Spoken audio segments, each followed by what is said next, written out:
nesses tempos difíceis. Eu preguei já tem 2 domingos que estou pregando sobre isso. Atos 2, 42 a 47. E perseveraram unânimes na doutrina dos apóstolos, na comunhão, no partir do pão. Em todas as almas havia temor, e o Senhor ia acrescentando dia a dia à igreja aqueles que haviam de ser salvos, né? Então eu falava nesse domingo, gente, a nossa comunhão agora, nesses últimos tempos, é questão vital de sobrevivência. Por que vocês acham que os apóstolos, todos eles morreram martirizados? Com exceção do apóstolo João, que morreu lá exilado na ilha de Patmos, condenado a serviço forçado, todos eles morreram martirizados. O que esses caras tinham na cabeça? Alguém já disse, ou todos eles eram loucos de se entregarem a ponto de morrer por uma causa, ou todos eles tinham uma grande fé em comum. O que vocês acham? Vocês acham que todos eles eram loucos? Um ou outro ser louco, tudo bem. Mas os 12, eu falo 12 incluindo aí Matias, até 13 incluindo o apóstolo Paulo. E 12 seguindo a mesma linha aí, doidos? Será que todos eles eram doidos? Não, não é possível. Então todos eles tinham uma fé em comum, porque para você morrer por uma causa, você tem que ter acreditar que vale a pena morrer por aquela causa. Ver sua família ser morta por aquela causa, ver você perder seus bens por aquela causa. Falei, gente, sabe por quê que eles se entregaram dessa forma, a ponto de todos morrer martirizados? Eles tinham essa fé. Que eles conviveram 3 anos com o Senhor Jesus, viram os milagres, viram Jesus morrer da forma que ele morreu, viram ele ressuscitado. Viram ele ressurreto, num corpo novo, glorificado. E eles entenderam que iria acontecer com eles da mesma forma, que um dia eles iam morrer, não importasse a forma, trágica ou não, e eles iam ganhar um novo corpo glorificado, ser como o Senhor Jesus. Já pensou? Você está aqui, atravessar uma parede, você está aqui, sumir, aparecer em outro lugar, um corpo sem barreira geográfica, sem nenhuma limitação física. Subiu ao céu. Viram Jesus subir no céu e falaram, eu quero isso para mim. E se o caminho for a morte, o martírio, né? Tanto é que no original grego a palavra testemunha, ser-me-eis minhas testemunhas, tanto em Jerusalém, Judeia, Samaria, até os confins da terra, Atos 1:8, é martírios. Mártir, ser testemunha do Senhor Jesus naqueles dias era ser mártir. Ninguém podia dizer Jesus é o Senhor. César não deixava, para ele era o único Senhor. Então quem dizia Jesus é o Senhor já estava oferecendo a cabeça a prêmio. Então eles todos tiveram aquela coragem. Vê, não foram só os 12 ou 13, mas milhares e milhares morreram nas arenas, nas fornalhas, as mortes mais brutais e terríveis, viram seus familiares serem mortos, perder os seus bens. O que fazia essas pessoas ter essa convicção? Era uma fé sobrenatural. Eu quero fazer uma pergunta para o senhor exatamente incrível. Dentro desse seu comentário aí.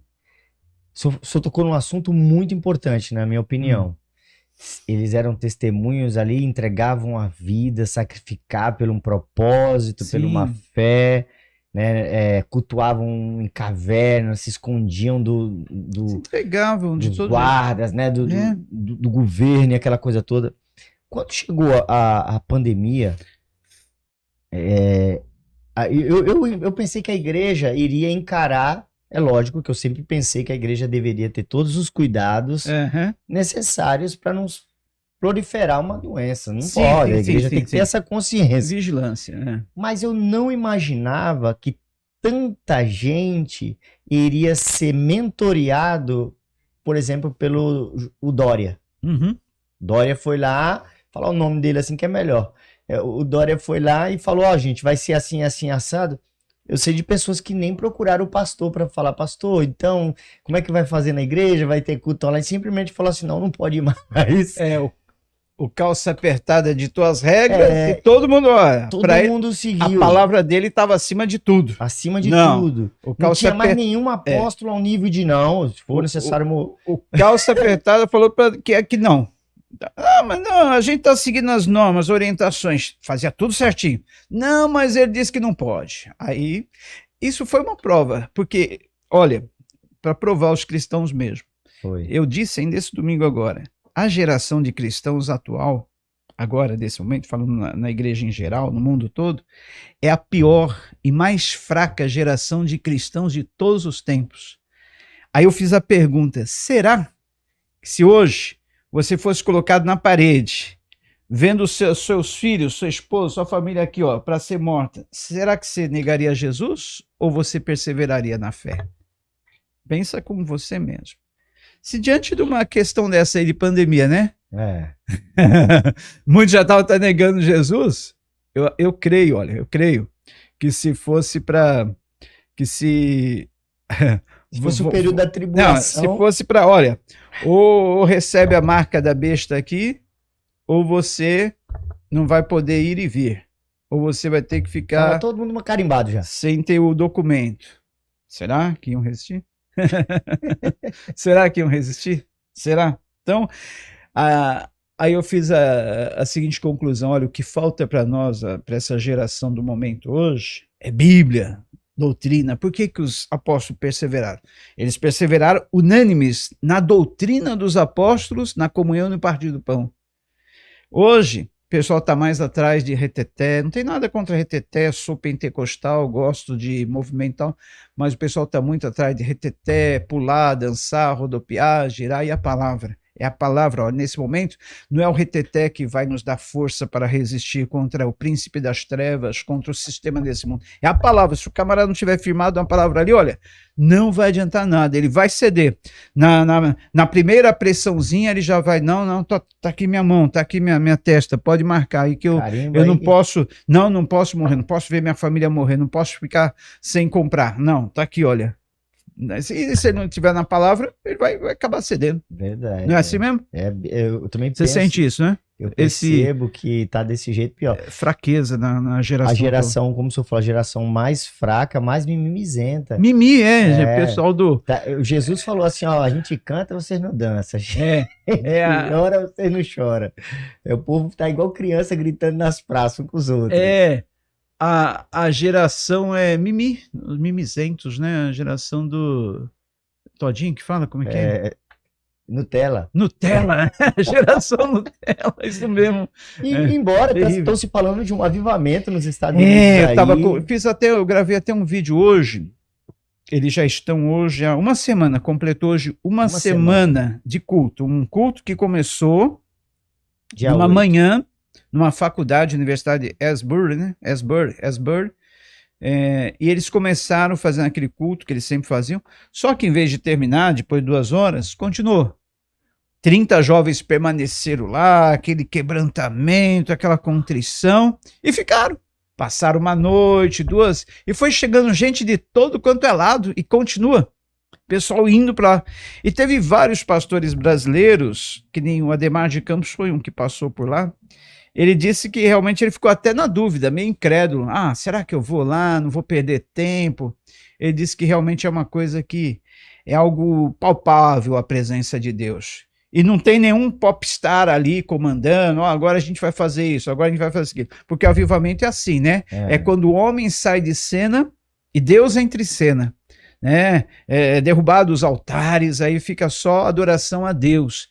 Ele diz que lá o pessoal está adorando mesmo, se quebrantando, e tem aquela presença gostosa, não tem ninguém rodopiando, dançando, pulando, girando, não, é aquela adoração mesmo, gostosa, sincera, o pessoal se entregando. Então é isso que nós estamos precisando no mundo todo, e quem sabe, começando lá, vai alcançar o mundo, porque eu creio, não sei se você é da mesma opinião, mas eu creio que a geração para a qual Jesus volta, é uma geração que vai estar entre a apostasia e o avivamento. Haverá uma grande apostasia e, por outro lado, um grande reavivamento.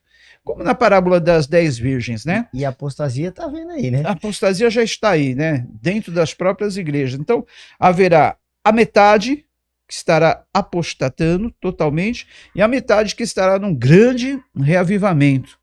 Então eu creio que vai começar em algum lugar, pode ser esse começo aí, ali em Asbury, né? Pode ser o começo, pode ser em outro lugar, né? Pode começar no Brasil, que nunca teve, né, esse movimento assim para varrer a nação toda, porque conforme já disse, se eu não me engano, foi Riley falou, avivamento não é quando o fogo cai, é quando o fogo se espalha, né? Então, muita gente fala, o fogo está caindo, avivamento, o fogo está caindo. Não, ainda não é o avivamento. O avivamento é quando o fogo se espalha. Quando sai dali daquele raio de ação, sai dali daquele núcleo e atinge a sociedade inteira. Por exemplo, um avivamento, quando vem para uma nação, atinge todos os setores da sociedade. Se há corrupção no governo, as pessoas são alcançadas ali onde havia corrupção. Se há desigualdade social, se há criminalidade, até a criminalidade diminui. Prostituição, toda espécie de mal, ele diminui quando há um reavivamento genuíno mesmo. Foi assim na Inglaterra, segunda metade do século XVIII, na época de George Whitefield, John Wesley. Nessa época aí, todos os setores da sociedade, todas as camadas eram atingidas. Não era só o pessoal da igreja que ficava naquele fervor. O fogo caía, se espalhava de uma tal forma que atingia... Havia mudança na nação, exatamente. Diminuía a criminalidade, violência, idolatria, corrupção, imoralidade, prostituição, tudo isso aí, olha, era atingido, afetado pelo avivamento. Então é isso que a gente precisa. Eu creio que vai acontecer, porque é isso que vai dar a força para a igreja resistir nesses tempos de perseguição. E a perseguição você sabe que já chegou, né? Eu ia entrar nessa questão aí. Você acaba de assistir um recorte do canal Com Fé Podcast. Entre no nosso canal oficial e assista o vídeo na íntegra. Não esqueça também de se inscrever e de deixar o seu like.